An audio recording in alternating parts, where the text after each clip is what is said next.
They called it conservation. But the deeper you look at Australia's land use laws, the clearer it becomes that what they really built was dependence. Starting in the late 1960s, every state parliament quietly rewrote the rules on how ordinary people may touch the land. New South Wales passed the National Parks and Wildlife Act 1974, banning the taking of most native plants and animals without a permit. Victoria followed with the Flora and Fauna Guarantee Act 1988 and strengthened the National Parks Act 1975. Queensland went further with the Nature Conservation Act 1992, giving the government sweeping powers to declare almost any gathering of wild food illegal. South Australia's National Parks and Wildlife Act 1972. Western Australia's Wildlife Conservation Act 1950, later Biodiversity Conservation Act 2016, and Tasmania's National Parks and Reserves Management Act 2002 all followed the same pattern. On paper, the motive was ecological protection, but look at what was happening on the ground. First Nations peoples had for tens of thousands of years managed these landscapes with fire, ceremony, and songlines, harvesting yam daisies, bunya nuts, native plums, kangaroo, oysters, and freshwater mussels without exhausting a single species. By the 1970s, Aboriginal land rights movements were rising. The Gurindji strike at Wave Hill had electrified the country, and tent embassy protests put sovereignty at the nation's front door. At the same time, rural Australians hit by droughts and global oil shocks were quietly returning to homegrown food and wild harvest. Independence, cultural or economic, worried those who profit when every meal must pass through a register. So the language shifted. Traditional harvest became resource damage. Permits that once cost little or nothing became rare, complex, and expensive. Penalties were written to sting. In New South Wales, picking a single waratah without authorization can bring a $22,000 fine and a criminal record. In Queensland, digging a yam daisy or wild ginger without a permit can mean $10,000 penalties.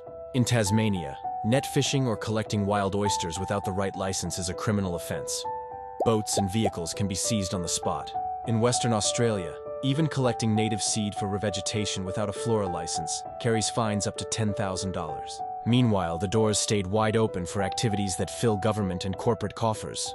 Long-term grazing leases across millions of hectares of Crown land. Industrial logging and mining concessions from the Kimberley to the Great Dividing Range. Commercial fishing quotas and export licenses. Recreational hunting tags and camping permits that must be paid and renewed every year. The result is a double standard that still shapes daily life.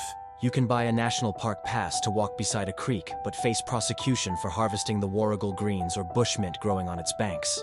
You can purchase a fishing license but be fined thousands for collecting native mussels in the same water. You can fill a supermarket trolley with imported berries, but risk a penalty for picking riberries that birds eat freely.